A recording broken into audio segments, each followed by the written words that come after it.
Jumpa kembali bersama saya dalam video-video yang memberikan penekanan pada pendekatan teoantropologi. Dan video kali ini saya beri judul Mama di Istana. Video ini terinspirasi dari momen perayaan 17 Agustus tahun 2020, di mana Pak Presiden Republik Indonesia Bapak Joko Widodo mengenakan pakaian adat dari Kabupaten Saburai Jua dan juga Kabupaten Timor Tengah Selatan. Dan karena itu, sekali lagi, judul video ini, naskah yang saya siapkan untuk video ini adalah Mama di Istana. Momen 17 Agustus tahun 2020 menjadi panggung kain tenunan mama-mama dari Saburai Jua dan Timor Tengah Selatan, khususnya di Nunkolo, Kecamatan Amanatun Selatan. RI 1 dalam pidato kenegaraan menjelang Hari Ulang Tahun Republik Indonesia ke-75 mengenakan mahakarya tenunan Saburai Jua. Sementara dalam memperingati detik-detik 17 Agustus tahun 2020, Bapak Presiden Joko Widodo mengenakan mahakarya mama-mama dari Nunkolo, Timor Tengah Selatan. Menyaksikan kedua momen ini, terus terang, beta merinding, beta bangga, beta sonde bilang apa-apa kecuali beta bilang mama-mama di istana. Beta bangga karena kain tenunan mama-mama di pedalaman Saburai Jua dan Timor Tengah Selatan boleh masuk istana. Bukan kali ini saja kain tenunan mama-mama dari NTT dipentaskan oleh Bapak Presiden. Berulang kali Bapak Presiden mengenakan pakaian daerah NTT. Berulang kali pula, apresiasi dan rasa bangga sebagai anak-anak NTT menggemuruh. Walau dalam waktu yang bersamaan, mengingat wajah-wajah mama-mama di pedalaman Nusa Tenggara Timur. Secara khusus, kesempatan ini beta berefleksi terkait pesan yang dihadirkan ke ruang publik oleh Pak Presiden dalam momen perayaan Hari Kemerdekaan RI ke-75 dengan mementaskan kain tenun dari Saburai Jua dan Timor Tengah Selatan. Beta sebagai anak Timor Tengah Selatan dan menjadi bagian kesatuan subsuku Amanatun sangat bangga. Beta juga yang punya istri orang Sabu terlalu bangga. Beta bangga karena 3 hal. Pertama, dalam perjalanan studi sejak SD, SMP, SMA, bahkan hingga saat ini, salah satu sumber dana yang menunjang beta dalam studi adalah hasil tenunan dari almarhumah mama. Beta masih ingat ketika menjelang berangkat ke Makassar, persiapan uang untuk registrasi belum cukup. Saat itu mama masuk ke dalam kamar, lalu mengambil 1 lembar kain tenun. Ia pergi ke tetangga, lalu menjaminkan kain tenun tersebut.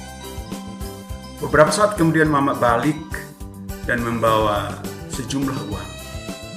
Tetangga percaya hasil tenunan mama bermakna luar biasa. Walau saat ini mama sudah tidak ada lagi, tapi buah karya tangannya mengangkat beta dan adik-adik ke podium masa depan. Karena itu, kebanggaan beta yang kedua adalah Pak Jokowi memberi panggung bagi karya mama-mama dari pedalaman NTT. Beta yakin, sebagian besar mama-mama dari pedalaman NTT bermimpi melihat Istana Negara dan Tugu Monas pun merupakan sebuah keajaiban. Tetapi ketika mereka menyaksikan Pak Joko Widodo mengenakan kain tenun motif dari NTT, hati mereka pasti mendebar kencang. Dan beta yakin, mereka pasti menunduk dan meneteskan air mata, simbol bangga akan karya tangan mereka yang dipentaskan dari sentrum Republik Indonesia. Kebanggaan ketiga adalah pesan simbolik dari Pak Joko Widodo bahwa mama-mama yang menenun telah berkontribusi bagi dirinya menuju singgasana istana. Karena itu Pak Jokowi memberi pesan bahwa suara mereka ada di istana. Suara mereka tidak hilang kemana-mana. Suara mereka adalah lagu pengharapan dari pedalaman NTT. Ketika suara itu mewujud dalam mahakarya yang dikenakan oleh Pak Presiden, itu memberi harapan bahwa setiap warga negara berharga di mata Pak Presiden. Ketiga kebanggaan ini kemudian menjadi pesan bagi seluruh warga NTT agar tetap berbangga menjadi warga NTT. Kepada mama-mama di pedalaman NTT, teruslah menenun.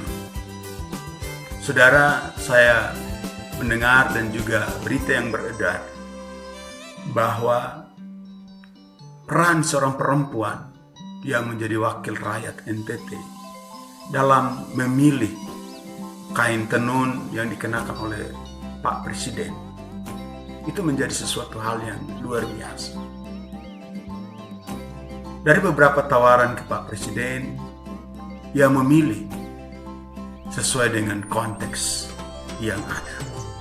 Dan karena itu ketika dia mengambil beberapa pilihan kepada Pak Presiden kemudian menentukan pilihan untuk mengenakan kain dari Saburai Jua dan juga dari Timur Tengah Selatan. Pesan yang muncul adalah peran perempuan tidak hanya saat menenun, tetapi ketika menentukan bagian mana yang tenunan mana yang akan dikenakan dalam momen apa. Itu menjadi pesan yang sangat sentral dalam mengenakan karya-karya para perempuan dari NTT. Saudara-saudara, bagi para perempuan, teruslah menenun. Karena waktu akan memberi podium bagi yang menenun dalam ketulusan. Pada saat itu, getar kebanggaan tidak hanya milik mama-mama, tetapi milik NTT, milik Republik Indonesia, milik dunia, milik sang desainer agung. Sekali lagi, beta bangga, mama di istana. Bersama saya Henrikus, terus menyaksikan video-video yang akan memberi penekanan kepada pendekatan teoantropologi.